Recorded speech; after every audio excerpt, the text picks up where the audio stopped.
The words "license suspended" stared back at me from the official letter, each character feeling like a personal betrayal. After 15 years of dedicated service at Boston Memorial Hospital, my career had been reduced to a 2-page notice citing professional misconduct and questionable medical decisions. I placed the letter carefully on my desk, next to the framed photo of my husband Mark and me at my medical school graduation. The irony of that happy moment wasn't lost on me. His mother had been there too, beaming proudly at her son's new doctor wife. If only I'd known then what that approval would cost.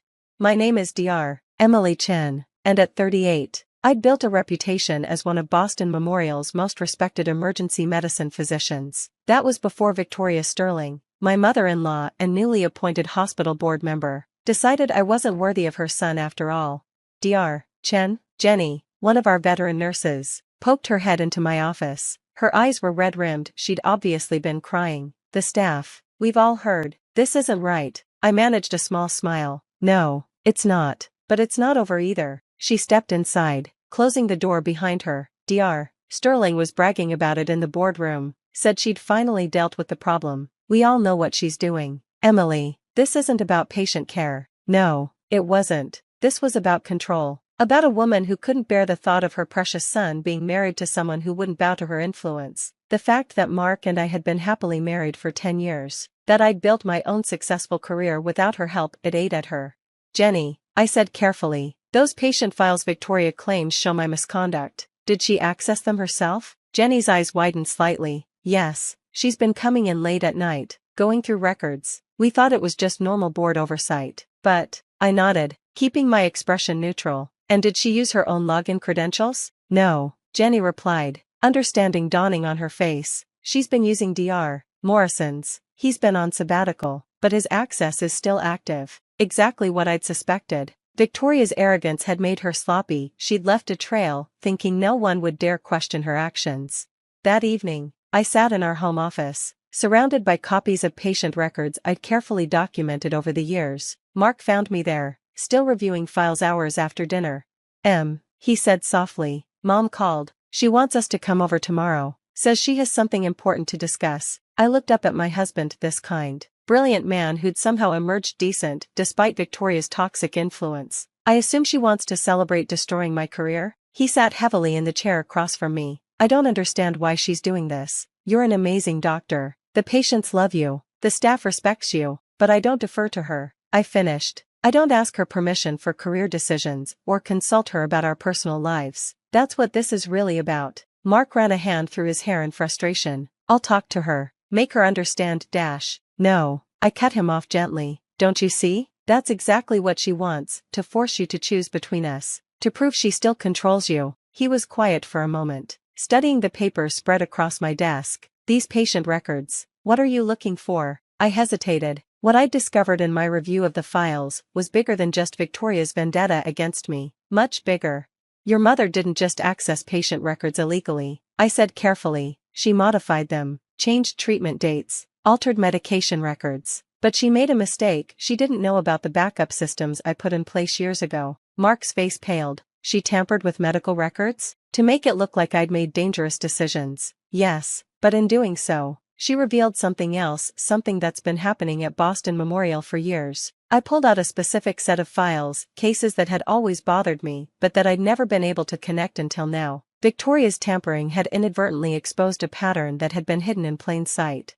These patients, I explained, spreading out the files, all came through the ER with similar symptoms. All were transferred to the private wing under the care of specific doctors, and all had their original diagnoses and treatment plans mysteriously altered. Mark leaned forward, his medical training kicking in as he scanned the records. These changes, they're all pushing expensive treatments, unnecessary procedures. Exactly. Your mother was so focused on discrediting me that she didn't realize she was exposing a massive insurance fraud scheme, one that's been operating at Boston Memorial for at least a decade. The implications hung heavy in the air. This wasn't just about my career anymore, this was about systematic fraud that had potentially affected hundreds of patients. How long have you known? Mark asked quietly.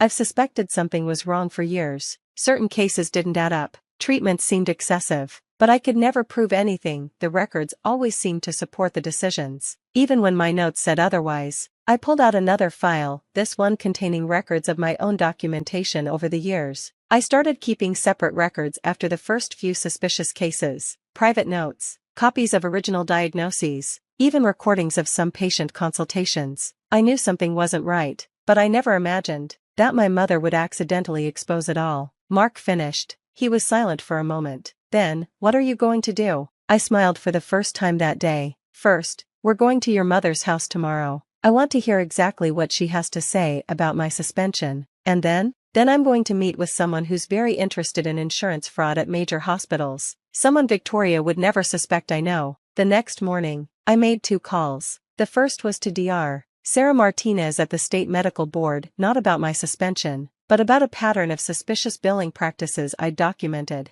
The second call was to FBI Special Agent David Chin, no relation, who specialized in healthcare fraud investigations. He'd been looking into several hospitals in the Boston area, but hadn't been able to crack the careful documentation that covered up the scheme.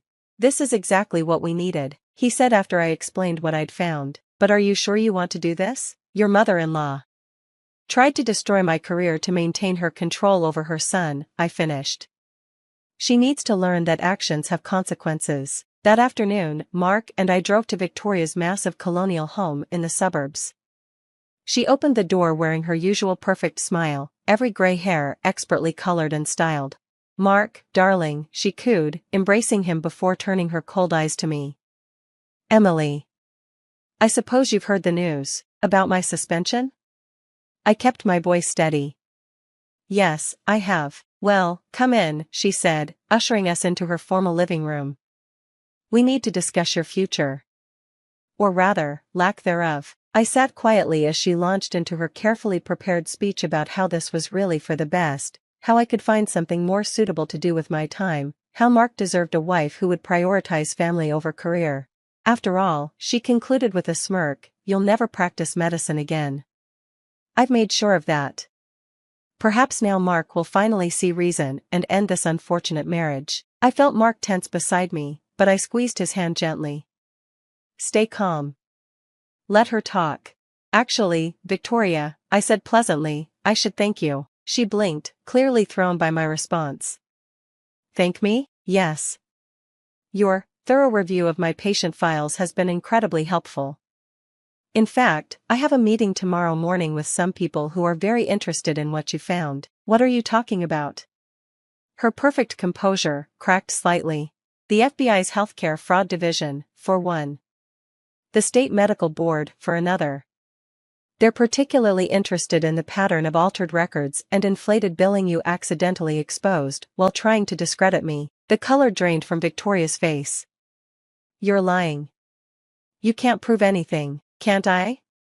I pulled out my phone, showing her the access logs Jenny had provided.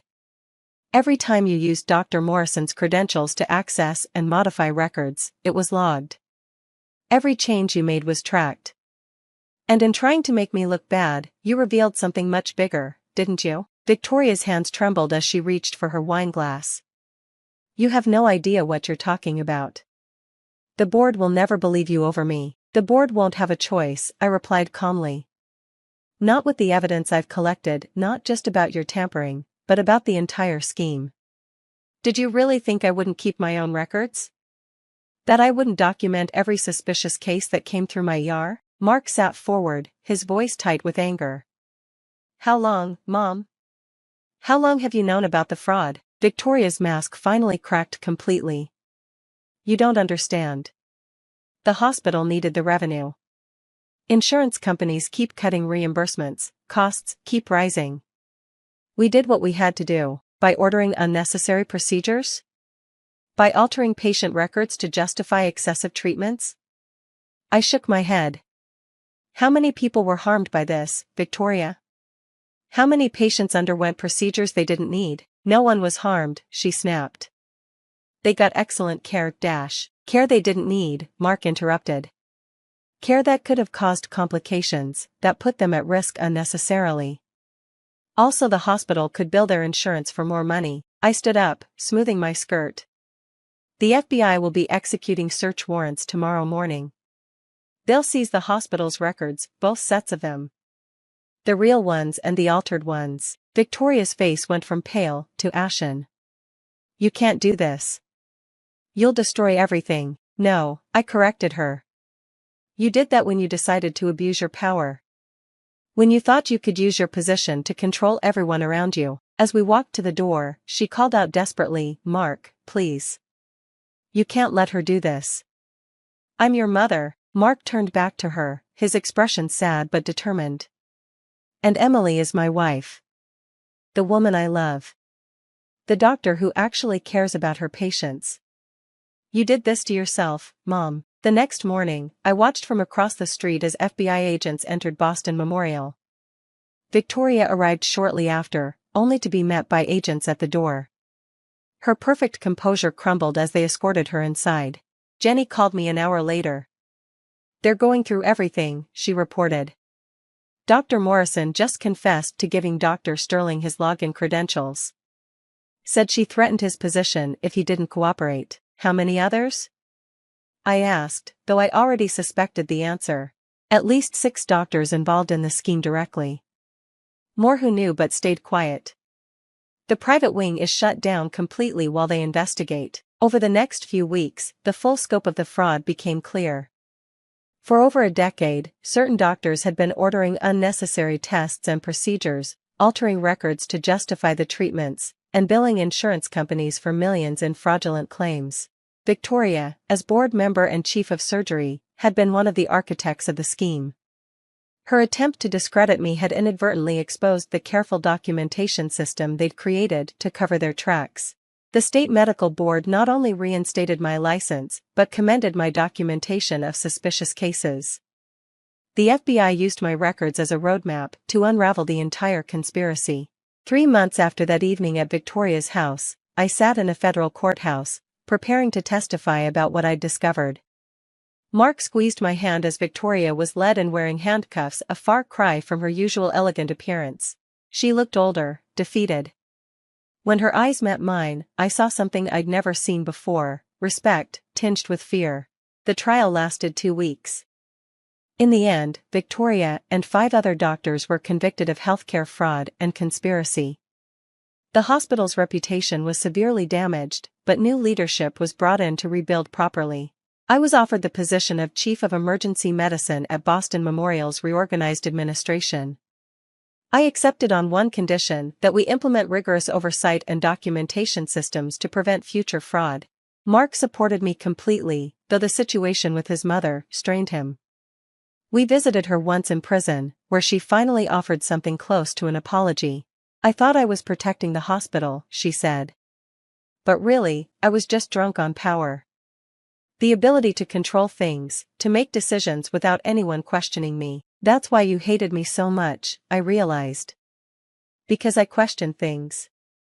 Because I kept records and documented inconsistencies. She nodded slowly. You were a threat to the system we'd built. And to my control over Mark.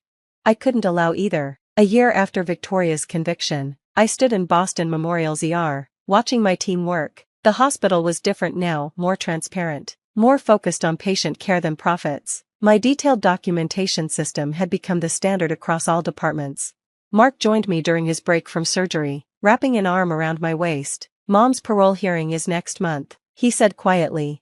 I nodded. We'd discussed this. What do you think she'll do if they release her? Move to Florida with my aunt, he replied. She knows she can't stay in Boston. Her reputation here is destroyed, along with her power. I added, that's what will hurt her the most. He smiled slightly. You know what's ironic? If she hadn't tried to destroy your career, hadn't gotten sloppy trying to discredit you, the fraud might never have been discovered. Sometimes people's worst impulses lead to their downfall, I said. She was so focused on controlling us that she lost control of everything. Later that evening, as I reviewed patient files, properly documented and transparently stored, I found myself thinking about power and control. Victoria had spent years building her empire of influence, never realizing that true power comes from using your position to help others, not control them.